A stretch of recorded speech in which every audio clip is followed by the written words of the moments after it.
اور میرے شوہر فالج کا شکار ہو کر بستر پر پڑے تھے۔ گھر کا خرچ بہت مشکل سے چل رہا تھا، کبھی کوئی مدد کر دیتا تو کبھی کسی سے ادھار لے لیتی۔ ایسے میں دکان سے ملنے والا کرایہ میرے لیے کسی نعمت سے کم نہیں تھا، اور پھر شہروز میرے بہت سے چھوٹے موٹے کام بھی سنبھال لیتا تھا۔ اسی لیے میں نے خود اس سے بے تکلفی بڑھائی تاکہ وہ دکان چھوڑ کر نہ جائے اور میری یہ معمولی آمدنی باقی رہے، مگر مجھے اندازہ نہیں تھا کہ جسے میں ایک معصوم سا 15 سال کا بچہ سمجھ رہی تھی، وہ اتنا سادہ بھی نہیں ہے۔ کچھ ہی عرصے میں اس بچے نے میری زندگی کی ترتیب بدل کر رکھ دی۔ جب ہمارے درمیان بات چیت میں مزید آسانی آئی تو میں نے اسے اپنے گھر کے اندر آنے کی اجازت بھی دے دی۔ اب وہ حاجت وغیرہ کے لیے میرے گھر آ جاتا اور باقی وقت وہ دکان پر گزارتا۔ میرے شوہر کو بھی اس پر کوئی اعتراض نہیں تھا، کیونکہ ان کے لیے وہ ایک کم عمر لڑکا ہی تھا۔ بلکہ شہروز کے آنے سے گھر میں ایک رونق سی آ گئی تھی۔ اب میں پہلے کی طرح اداس اور خاموش نہیں رہتی تھی، بلکہ جب بھی کوئی بات ہوتی تو میں وہ شہروز سے کہہ دیا کرتی تھی۔ گزشتہ کچھ دنوں سے موسم کی تبدیلی کے باعث میرے شوہر کی طبیعت کافی خراب رہنے لگی تھی، اور میرے پاس انہیں اسپتال لے جانے کے لیے بھی پیسے نہیں تھے۔ ایک دن ایسے ہی میری آنکھوں میں بے اختیار آنسو آ گئے۔ شہروز نے دیکھا تو فوراً پوچھا، باجی کیا ماجرا ہے، کیوں رو رہی ہو؟ میں نے دل کا حال اس کے سامنے رکھ دیا۔ منیر کو اسپتال لے جانا ہے، پیسے نہیں ہیں، میں اس زندگی سے تھک چکی ہوں، ہر مشکل اکیلے ہی جھیلنی پڑتی ہے۔ منیر تو میرے سہارے کے بغیر بستر سے اٹھ بھی نہیں سکتے۔ اگر میرا کوئی بچہ ہوتا تو شاید میری زندگی کچھ آسان ہو جاتی۔ نہ جانے کیوں میں نے کسی کمزور لمحے میں اپنے دل کا بوجھ ہلکا کرنے کے لیے اپنا یہ راز شہروز کے آگے کھول کر بیان کر دیا، اور پھر اسی بات کا مجھے بہت بڑا خمیازہ بھی بھگتنا پڑا۔ خیر میری بات سن کر وہ لڑکا مسکراتے ہوئے بولا، تو باجی اس میں مسئلہ کیا ہے؟ آپ اب بچہ کر لیں، آپ کو اس میں پریشانی کیا ہے؟ اس چھوٹی سی عمر میں اس لڑکے کے منہ سے یہ بات سن کر میں شرم سے پانی پانی ہو گئی۔ اب میں اسے کیسے بتاتی کہ میرا شوہر بستر پر پڑا ہے، وہ اس قابل ہی نہیں کہ ہم بچہ پیدا کر سکے۔ شادی کے ابتدائی سالوں میں میرے شوہر منیر نہیں چاہتے تھے کہ ہم بچے کی ذمہ داری اٹھائیں۔ وہ سمجھتے تھے کہ ہماری زندگی ابھی بہت اچھی جا رہی ہے، لیکن جب وقت گزرنے کے ساتھ ہمیں اولاد کی ضرورت محسوس ہوئی، تب تک بہت دیر ہو چکی تھی۔ منیر کو اچانک فالج کا دورہ پڑا اور اس کے بعد وہ بستر پر جا پڑے۔ ان کی حالت ایسی ہو گئی تھی کہ وہ نہ صرف بچوں کے قابل نہ رہے، بلکہ زندگی کے روزمرہ کے کاموں میں بھی کسی کے محتاج ہو گئے۔ محبت سے شروع ہونے والی ہماری شادی رفتہ رفتہ ایک مجبوری میں بدل گئی تھی۔ اب میں صرف اس لیے منیر کا ساتھ نبھا رہی تھی کیونکہ میرے پاس اور کوئی راستہ نہیں بچا تھا۔ شہروز شاید میرے چہرے کے اتار چڑھاؤ سمجھ چکا تھا۔ اس نے نرمی سے کہا، باجی آپ کو پریشان ہونے کی ضرورت نہیں ہے، میں آپ کے ساتھ ہوں نا، دیکھنا سب ٹھیک ہو جائے گا۔ اس کی بات پر میں نے مسکرا کر دیکھا۔ شہروز میں عجیب سی مضبوطی تھی۔ وہ اکیلا اتنی چھوٹی عمر میں ہر دکھ ہر مصیبت سے لڑ چکا تھا، جبکہ میں اتنی عمر گزار کر بھی خود کو سنبھال نہ سکی تھی۔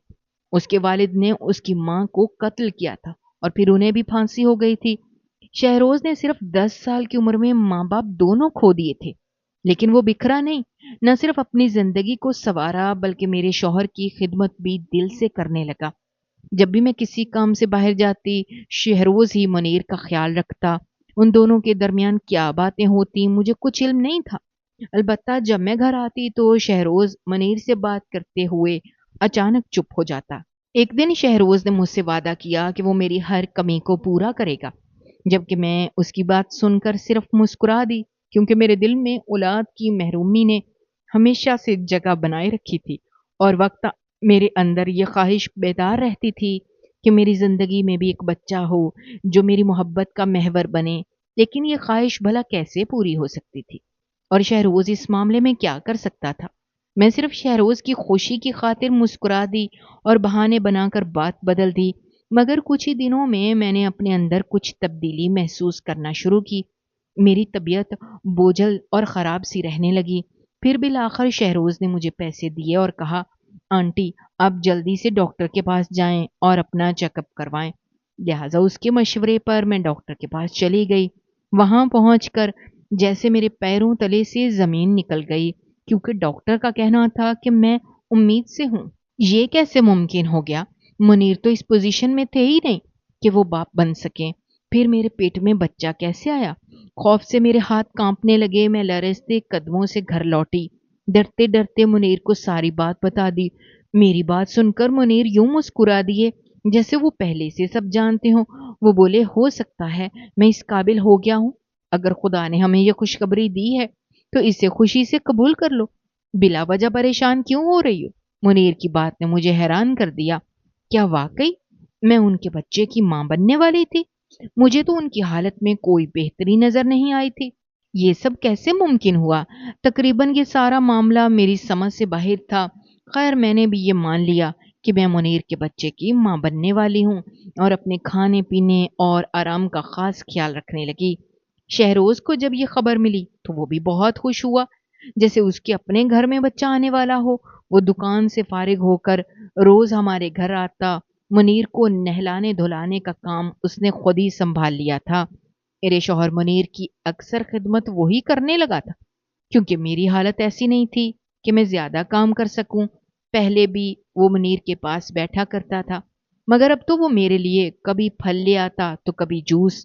اس کی دکان بھی اچھی چلنے لگی تھی، اور شہروز کے آنے کے بعد مجھے لگنے لگا تھا جیسے ہماری زندگی بدل گئی ہے۔ یوں ہی دن گزرتے گئے، اور 9 مہینے مکمل ہونے پر میں نے ایک خوبصورت سے بچے کو جنم دیا، جو نہ میری شکل پر گیا تھا نہ منیر سے مشابہت رکھتا تھا، بلکہ حیرت کی بات یہ تھی کہ وہ بالکل شہروز جیسا لگ رہا تھا۔ میں کبھی اپنے بچے کو دیکھتی، کبھی شہروز کے چہرے کا تصور کرتی، تبھی شہروز نے ہنستے ہوئے ایک ایسی بات کہہ دی کہ میں چونک گئی۔ وہ کہنے لگا، باجی آپ نے مجھے دن رات اتنا دیکھا ہے کہ بچہ بھی میرے جیسا نکل آیا۔ کہتے ہیں جسے ماں حمل کے دوران زیادہ دیکھے بچہ اسی پر چلا جاتا ہے۔ شہروز کی یہ بات سن کر میں نے صرف حیران ہوئی، بلکہ دل ہی دل میں شرمندگی بھی محسوس کرنے لگی۔ خیر میری گود میں بچہ آ چکا تھا، میری خوشی کی انتہا نہیں تھی۔ میں جب بچے کو لے کر گھر آئی تو لگا جیسے زندگی میں بہار آ گئی ہے، لیکن ساتھ ہی خرچہ بھی پہلے سے بڑھ گیا تھا۔ سمجھ نہیں آ رہا تھا یہ سب کیسے چلے گا۔ تبھی شہروز نے میرے بچے کا خرچہ بھی اٹھا لیا۔ میری اور میرے بچے کی ذمہ داری اس نے اس طرح سے سنبھالی جیسے ہم اس کے اپنے ہوں، بلکہ سچ کہوں تو اس نے میرے شوہر منیر کی بھی ساری ذمہ داریاں اپنے کندھوں پر لے لی تھی۔ وہ اب بالکل بھی غیر نہیں رہا تھا، میں تو اسے اپنے چھوٹے بھائیوں جیسا سمجھنے لگی تھی، کیونکہ اس کی بدولت ہمارے حالات بہتر ہو گئے تھے۔ اور پھر جب ہمارا بچہ 6 مہینے کا ہوا تو مجھے پتا چلا کہ میں دوبارہ امید سے ہوں۔ میں یہ جان کر حیران رہ گئی کہ اتنی جلدی دوبارہ حمل کیسے ٹھہر گیا، جبکہ میری شادی کو 8 سال ہونے والے تھے، اور اس سے پہلے ایک بار بھی ایسا ممکن نہیں ہوا۔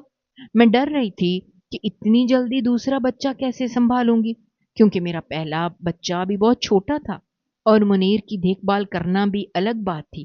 میں اسی پریشانی میں بیٹھی تھی کہ میرے شوہر نے مجھے تسلی دی اور کہنے لگا، جب اللہ کی طرف سے نعمت مل رہی ہے تم انکار نہ کرو۔ جہاں پہلا بچہ پل رہا ہے، پرورش پا رہا ہے، وہیں دوسرا بھی مسئلہ نہیں کرے گا۔ میں نے سر جھکا کر کہا، ہماری تو ساری ذمہ داریاں شہروز نے اٹھا رکھی ہیں، جو کہ ہمارا کچھ بھی نہیں لگتا۔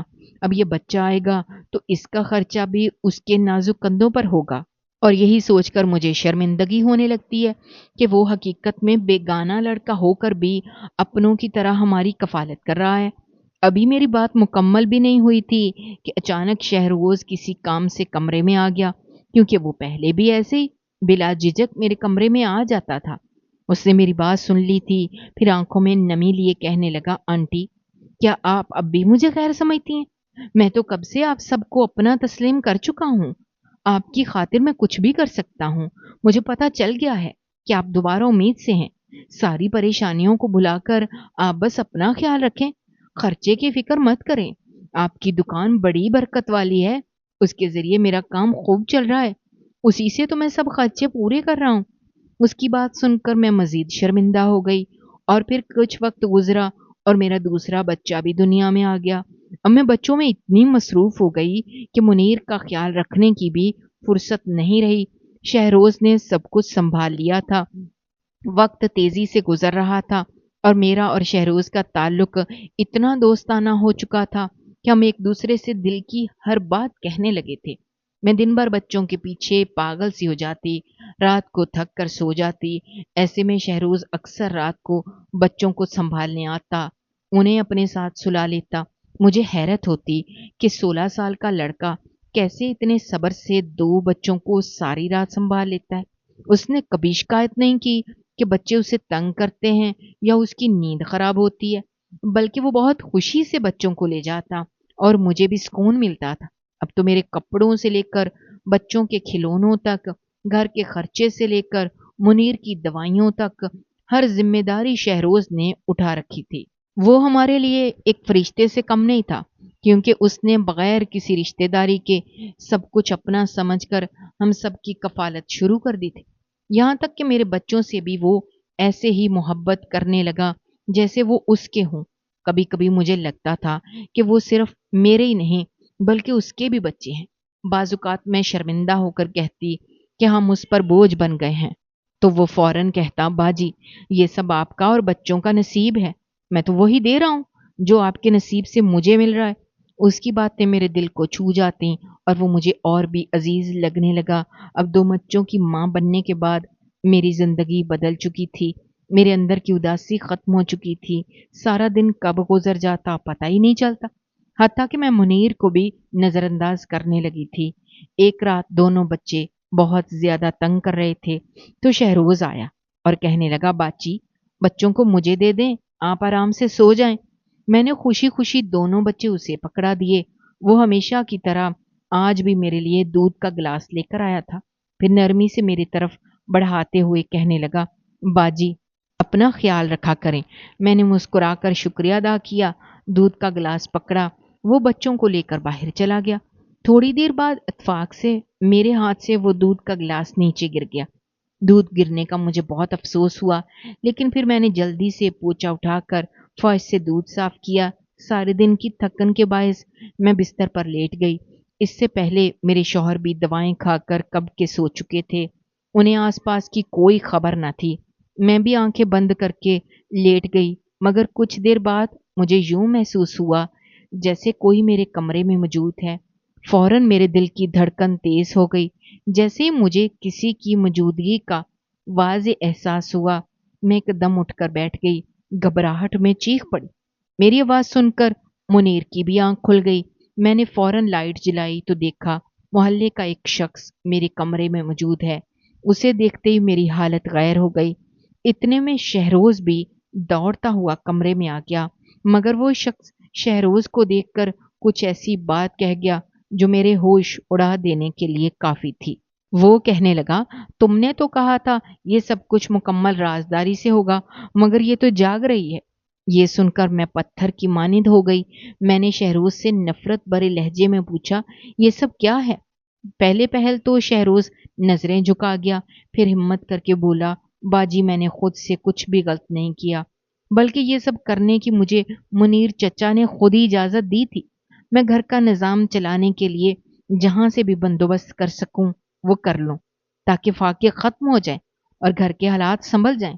پھر میں نے منیر چچا کی اجازت سے کچھ گاہک ڈھونڈے اور یوں ہر رات میں بچوں کو اپنے ساتھ لے جاتا اور آپ کو آرام کی دوا دے دیتا تاکہ آپ سکون سے سو جائیں، اور پھر جو بھی ہوتا رہا وہ آپ کی آنکھوں سے اوجھل رہے۔ شہروز کے منہ سے یہ ہوش ربا انکشافات سن کر میری آنکھیں کھلی کی کھلی رہ گئیں۔ پھر اس نے آہستگی سے کہا، یہ دونوں بچے بھی کسی اور کے ہیں، کیونکہ منیر میں فطری طور پر والد بننے کی صلاحیت نہیں تھی۔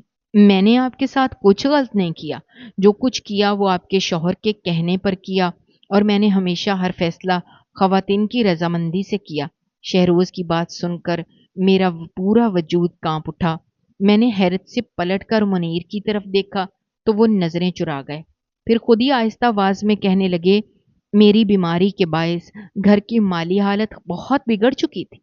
میں نہ تو تمہیں اولاد دے سکا، نہ ہی گھر کے اخراجات پورے کر پا رہا تھا۔ یہ سب دیکھ کر میرے دل میں شدید بے بسی پیدا ہوئی، کیونکہ میرے پاس کوئی راستہ نہیں تھا۔ اسی لیے جب مجھے یہ اندازہ ہوا کہ شہروز ایسے کاموں میں ملوث ہے تو میں نے خود ہی اس سے کہہ دیا، کہ وہ تمہارے بارے میں کسی طرح کا کوئی بندوبست کر لیا کرے۔ میں تو نیند کی دوائیں لے کر سو جایا کرتا تھا، اس لیے مجھے کچھ علم نہیں ہوتا تھا۔ میں خود ہی کسی اجنبی کو لاتا اور صبح سے پہلے وہ چلا جاتا۔ یوں جب تم ماں بنی تو سارے غم بھلا کر خوش ہو گئی اور ہمارے حالات بھی بہتر ہو گئے۔ بس میں اتنا ہی چاہتا تھا۔ منیر کی بات سن کر میں صدمے میں آ گئی۔ مجھے یقین نہیں آ رہا تھا کہ میرے شوہر نے حالات بدلنے اور میری گود بھرنے کے لیے شہروز کے ساتھ مل کر میرے ساتھ ایسا سلوک کیا۔ میں بے اختیار زارو قطار رونے لگی۔ جب روتے روتے کچھ سنبھلی تو میں نے شہروز کے سامنے ہاتھ جوڑ دیے اور کہا، خدا کے لیے ابھی اور اسی وقت ہماری زندگی سے کہیں دور چلے جاؤ۔ ہمارے آنے سے پہلے ہم تنگ دستی کا شکار ضرور تھے، مگر میرے شوہر نے کبھی میری حرمت پر سمجھوتا نہیں کیا، نہ ہی ان کے دل میں کبھی ایسی سوچ آئی تھی۔ یقیناً یہ سب تمہاری چالاکی تھی۔ اب مجھے سمجھ آ گیا کہ تم نے عورتوں کی مخصوص ضرورت کی اشیاء کے نام پر جو دکان کھولی تھی وہ صرف خواتین کی مجبوریوں سے فائدہ اٹھانے کے لیے کھولی تھی۔ میں نے شہروز سے فوراً دکان خالی کرنے کو کہا اور اس کی گود سے اپنے بچے لے لیے۔ میرے چھوٹے چھوٹے بچے میرے سامنے تھے جن کے بارے میں مجھے کچھ بھی معلوم نہیں تھا۔ مجھے اپنے آپ پر بہت افسوس ہوا کہ میں اتنی بڑی حقیقت کو سمجھ نہ سکی۔ کیوں میں ان دونوں مردوں کے ہاتھوں بار بار بے وقوف بنتی رہی۔ میرے مجرم صرف شہروز نہیں بلکہ میرا شوہر منیر بھی تھا۔ لیکن میں کیا کرتی؟ میں ان کے نکاح میں تھی اور ان کی حالت ایسی نہیں تھی کہ میں انہیں چھوڑ سکتی۔ اس لیے میں نے مجبوری کے تحت ان کے ساتھ جیسے تیسے گزارا کیا۔ اب چونکہ شہروز ہمیشہ کے لیے وہ جگہ چھوڑ چکا ہے، میں نے اسی دکان میں کچھ پیسوں سے خواتین کا سامان رکھ دیا اور خود دکان چلانے لگی۔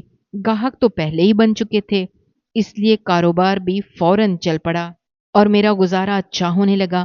آج میں نہ چاہتے ہوئے بھی اپنے شوہر منیر کے ساتھ رہ رہی ہوں، اس کے باوجود کہ اب میرا دل ان کی شکل دیکھنا بھی گوارا نہیں کرتا، لیکن اس کے سوا میرے پاس اور کوئی راستہ بھی تو نہیں ہے۔ دوستو، اپنی زندگی کا یہ فیصلہ کر کے میں نے ٹھیک کیا یا غلط؟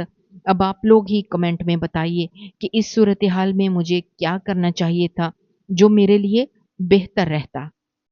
ناظرین، مزید اس طرح کی سبق آموز کہانیاں اور واقعات سننے کے لیے ہماری ویڈیو کو لائک کریں، شیئر کریں اور چینل کو سبسکرائب کرنا مت بھولیے گا۔ شکریہ۔ اللہ حافظ۔